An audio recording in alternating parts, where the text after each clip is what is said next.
Good evening, ladies and gentlemen. My name is David Berrigan. I am a registered nurse currently working for the Psychiatric State Facility as well as the emergency department at my local community hospital. I am also a student attending Pacific College in hopes to earn my Bachelor's of Science in Nursing in the next few months. Aside from that, I just typically work all day. I don't have a lot of time for hobbies at this moment, but I'm happy with and content with the way my career is going, and hope to rise in the ranks of my current facilities and eventually hold a position of leadership, which will benefit me and my family, of course, a lot. The reason I come to you tonight is to actually talk about an important issue in the workplace. That is the importance of effective communication in the workplace, which is something that we sometimes forget holds a lot of importance, as well as is necessary for the work environment to be copacetic, as well as there to be harmony in there. Without effective communication, the use of slang, terms that many people are familiar with, we can also we can cause there to be some sort of, how can we say, maybe tension with other coworkers. They might misunderstand what we're trying to say. They may mistake our humor for being offensive, or they may take the little that we're giving it and take more than what we really meant to give. I don't know. There's that saying, you give an inch, but they take a mile. That's been my experience, which has led me to be a little bit more reserved and a little bit more politically correct when using certain words and communication in the workplace. Um, Aside from that, it is necessary for anybody in a position of leadership, or anyone who deals with people, to have effective communication in order to state our point and make sense of what we're trying to communicate. This is something that, like I said, many of us forget, many of us put aside. We get a little comfortable with our coworkers, we become too friendly, and it leads to tension. When tension arises, of course, one of the great keys of effective communication is to clarify what the problem is, attempt to get rid of that problem, and move on. Therefore, effective communication in the workplace is key in all sorts. It's not just with our coworkers, but it's also with our management. It's with our patients. It's with everyone we come in contact with, as well as not just our professional lives, but our personal lives. Effective communication is necessary in all aspects of our lives. Personal experiences that I've had with effective communication in the workplace have been that of problem solving, especially with that of coworkers, like mentioned earlier.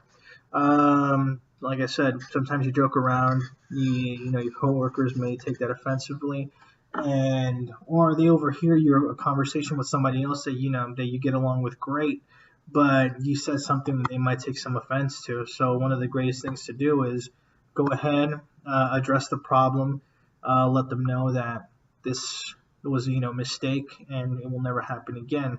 This will cause there for attention to be taken away, and of course, we can move on with our careers and our professional lives. Another thing I've had, another aspect of effective communication in the workplace that I've personally had some experience with is that of management and leadership. With employees, I used to be in charge of approximately 10 people on my team. Therefore, I had to give them their roles, their daily tasks that they had to accomplish, and I would also have to give them my input of how what I saw was working or was not working, and go from there and try to encourage them to do either better, or to change the way they saw their tasks that they were doing, so that they could tackle it in a better manner, or go, just change their tactics in general of how they had to how they had to work. So recently, there's been studies that have been conducted by engineers that state that people should have some training in communication. That is something that most companies do lack. As in the hospital, as an employee, we're taught to save people's lives. We're taught to, the ACLS, BLS.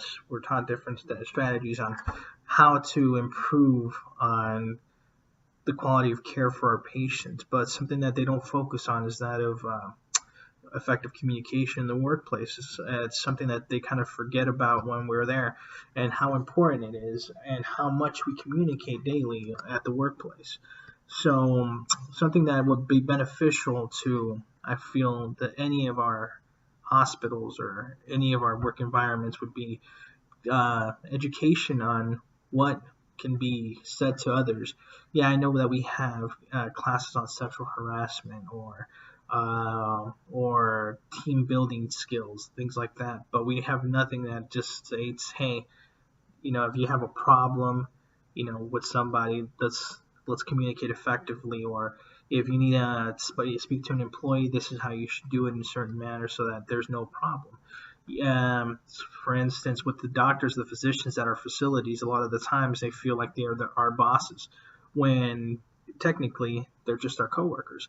Our bosses are our directors, or those in charge of us. But the doctor is just another employee of the hospital who has his own specific job, such as diagnosing the illness, or giving the prescription and the medication for that patient in order to treat his illness and get them better. But when they talk to us, the nurses or the other staff, they tend to have an attitude or treat us like we're below them.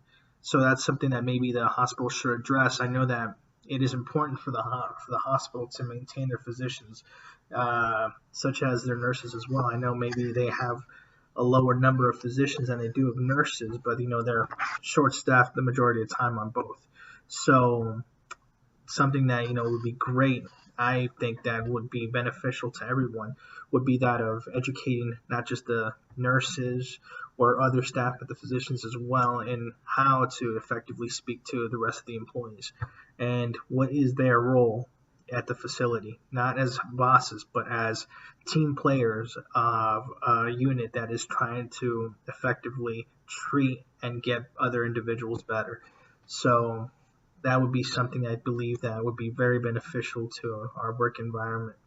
Another thing is, another important aspect of effective communication is that of how we come across as leaders to the rest of our staff.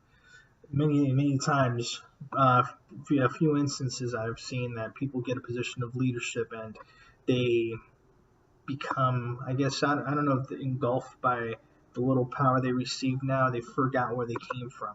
I haven't, I experienced that with this young lady who became a LVN after she was a CNA for many years. I saw that once she became a LVN, she felt like she was above those CNAs. At the end of the day, the CNA is also just our coworker. They're part of our team, and they deserve respect and dignity. Their job is probably harder than ours sometimes. And so this girl went ahead and just treated the CNA like they were there to serve her and to abide by her will. Shortly after, I had to pull her aside, actually, and I had to go ahead and talk to her and let her know that what she did was incorrect, that there was no need for her to speak to that person in that tone, and that she should apologize as soon as possible, because at the end of the day, the person who's going to be affected is going to be her. Word gets around of when you don't treat people correctly, and when you try to make people feel bad, and especially if it's something that they're doing for their livelihood. They support their families. They're there to work. So once that is seen from a person, everybody starts to treat that person badly, causing their experience in that workplace to be pretty horrific. And sometimes I've seen people quitting because they just can't take the way they're being treated at work anymore. That's something we have to think about. So that's an issue we must address as soon as possible. I think at every hospital, every workplace, that at the end of the day we're all peers, and we need to effectively work together to attain the goal, and work and abide by our policies and procedures that are laid out by our hospitals, and just be friendly and easy to work with others. It's important that we remember that we're all just human beings working for our own personal goals and to achieve what we want to achieve in our own personal lives. Nobody wants to work.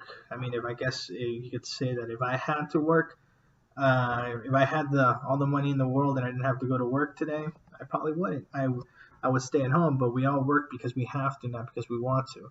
So therefore, I think it's an important issue that we must address as soon as possible. Thank you very much, ladies and gentlemen. I hope that you all have a wonderful night, and it has been a pleasure to be in this class. You guys have a great day. Bye-bye.